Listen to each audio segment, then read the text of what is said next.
all right, Konata Edwards, not on the Scribe on Twitter. Let's get into the NBA draft lottery from yesterday. Yes. I guess we should start at the top. It's not a conspiracy because way too many people would have to be bought and paid for. We're talking about numbering in the thousands, which is never going to happen. So Dallas lucked out and won the NBA draft lottery.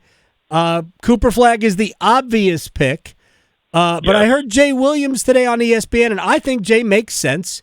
If Dallas wants to win in this year, next year, year after, then trading the pick, I would stop at Giannis. There's nobody else I think you could trade for that, short of Luka, which I don't think is going to happen.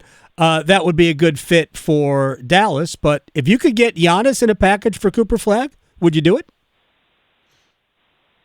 No, because I think the way that this team is going to, the thing that you have to remember about the Dallas Mavericks is that they still have first-round picks out there that are floating out there.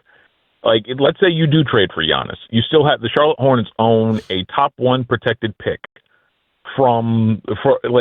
they still own a pick from the Dallas Mavericks. Right.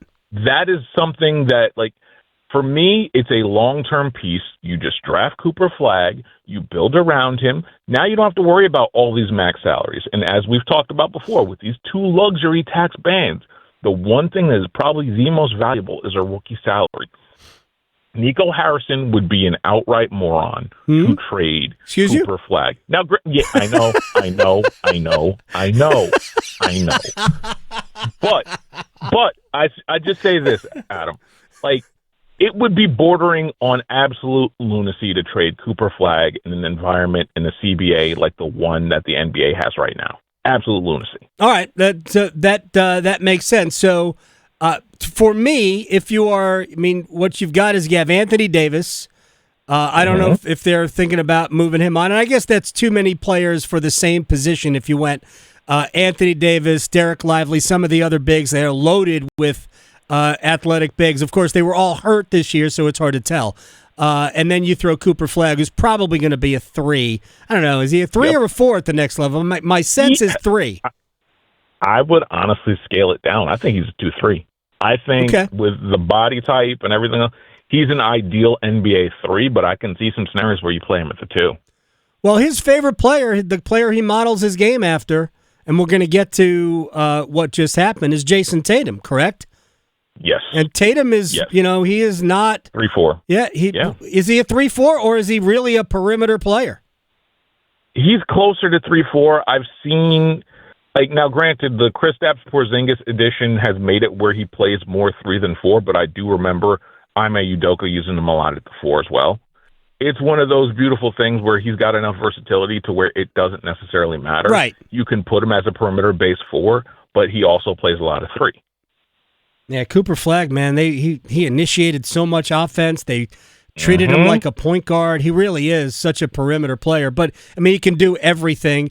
And has Mike Krzyzewski essentially ruined position basketball by making everybody positionless? I don't think he's ruined it. I do kidding. think that he's but honestly, I think he's opened up the game a lot more. I do think that a lot of this defined by position thing. Now, granted, I do believe that there are 3 positions: guard, wing, big. I do believe that there are those.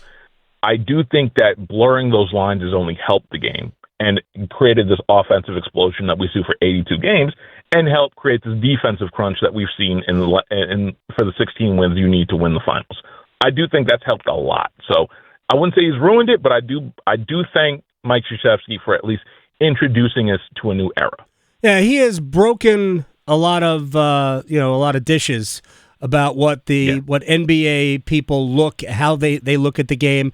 And I've always been told that when they go, he's a 1, he's a 2, whatever, it's about the defensive side, not the offensive side of the ball. Konata Edwards, at Not of the Scribe on Twitter, CBSSports.com, is joining us here on the Adam Gold Show. So the Hornets, it was written somewhere that they actually won. 4, fine, whatever. Compared to Utah and Washington, they absolutely did win. Yeah, wow. Yes. Washington it was a tough night for the district last night. Capitals took one on the chin, the Nats got walked off, and I think by the Braves and the Wizards did what the Wizards did. All right, let me ask about the Hornets. Who is the best fit for what they need? I don't care about they draft 4. I don't care about who is available at 4, who they should take. Who's the best fit? The best fit is going number 1, and that would be Cooper Flag. Right. The second bet, like the best fit after that, you can make a case for VJ Edgecombe, who might be there at 4. You're talking about a 6'5" he will be there guy. at 4. I'm almost positive. I don't know. You're talking about a guy with explosive athleticism, whose jump shot, who hit 47% of open threes this year for Baylor, and we both know the Scott Drew system is kind of like Dean Smith. If you score 20 points, you must really be doing something. So I tend to think he's going to have a higher offensive ceiling than what we think. Plus, he plays some killer defense, and you can slot him in between LaMelo Ball and Brandon Miller and do some things and basically mitigate what they don't bring you on defense. Like the closest thing I can come up with, closest comp I can come up with, and it feels unfair, is Victor Oladipo. And we all remember Pacers Victor Oladipo and how dynamic of a guy he was before he shredded his knee. I think that's the closest comp I can come up with, but I do believe that there are a lot of traits that just make him the ideal fit, regardless of where he's drafted. The other guy that I would caution, and I have to throw out there, Trey Johnson out of Texas is athletically better than he showed, and I think he was in a horrible situation in Texas, and Rodney Terry rightly got fired for it. I think with his numbers, shooting 38% from 3, he's a sneaky good fit as well. All right, let me just throw one thing at you, because when I saw the list of players that would be available to them, and I don't know that I would take this player at 4, but what do you think of the future of Kaman Malawach? He is a project that I would be scared to draft in the top 5. He's a guy that I do believe the physical gifts are there. I do think that I'm not sure I ever believe he's going to shoot threes at a regular clip. Maybe he does, maybe he doesn't. I'm not going to be willing to gamble on it. I do think that he left a horrible final taste in a lot of scout mouths with the way that Houston game went. But to be fair, that man had a significant distraction of potentially getting deported. Yeah. So I don't necessarily blame him. I do think that he's one of those guys that, like, the closer you get to 10, the more comfortable I am drafting him. The closer to 5 I get kind of uncomfortable because a top 5 pick, while not being an instant, immediate gratification of wins, it needs to be somebody that can make an impact on every other night basis at this point. Konata Edwards, at Not a Describe on Twitter, is joining us here on the Adam Gold Show. Because you're not going to take him at 4, but if you could trade back and get Malawach, it would certainly make sense. It would give you maybe a little bit more of a defensive presence than Mark Williams gives you in that regard. And then if he grows into his offense, and I think there is offense to grow into. He's relatively new.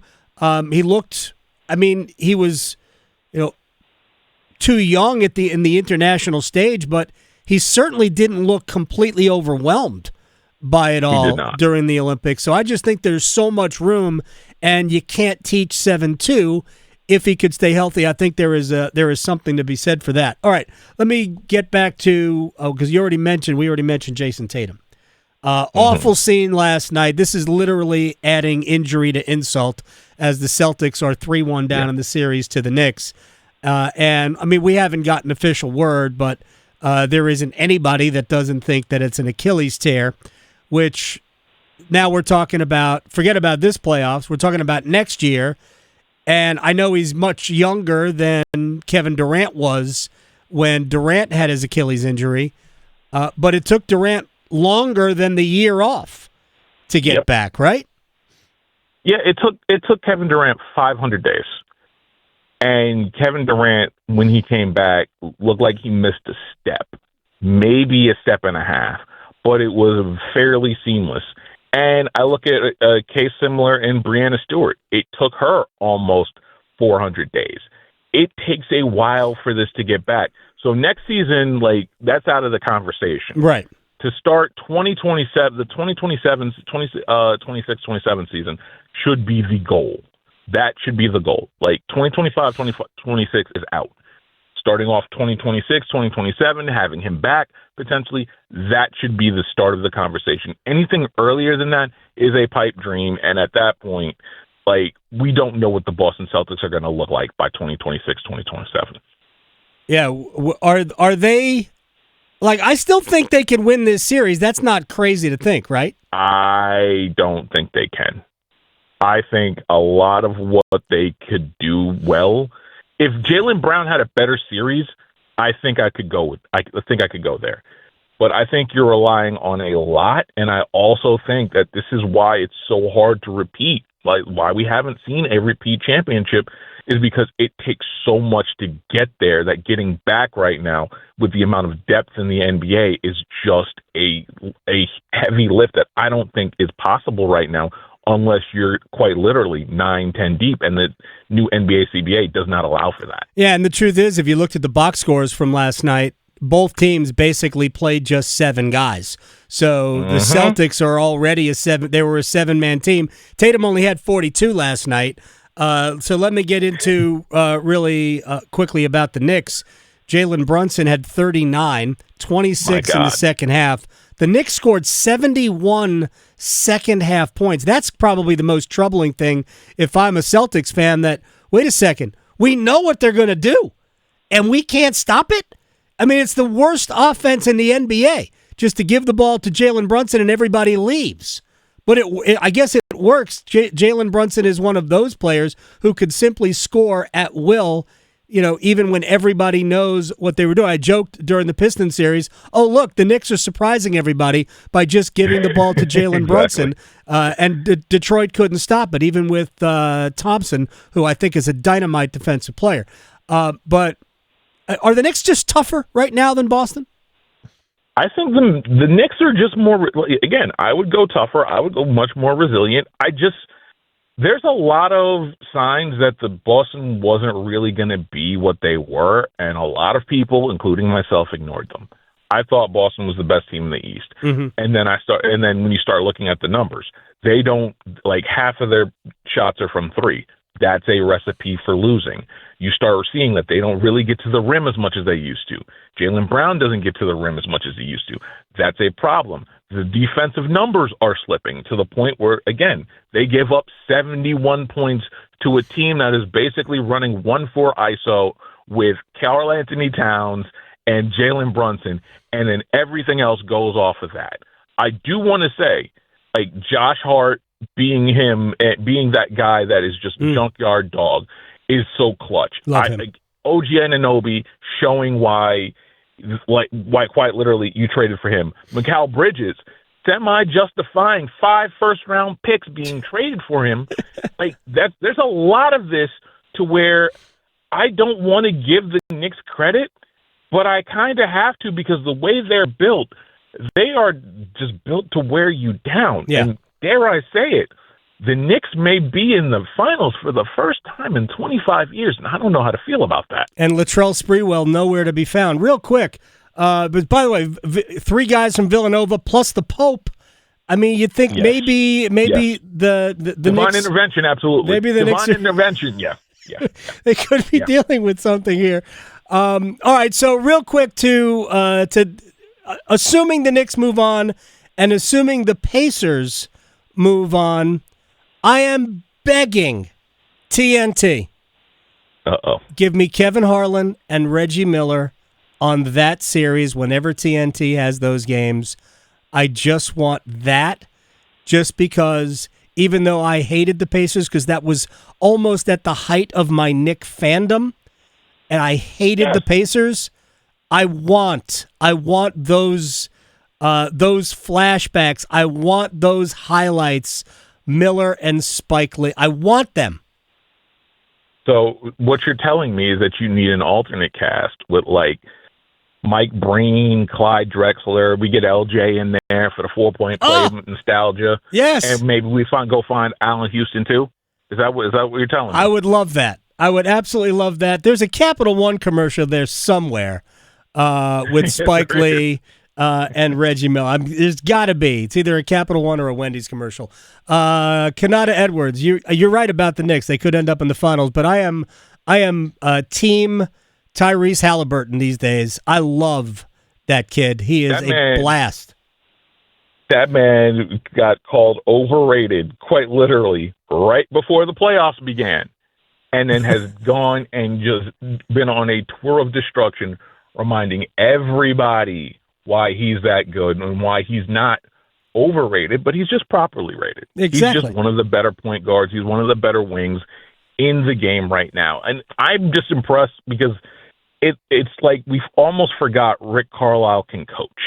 Right. We almost forgot about that. Yes.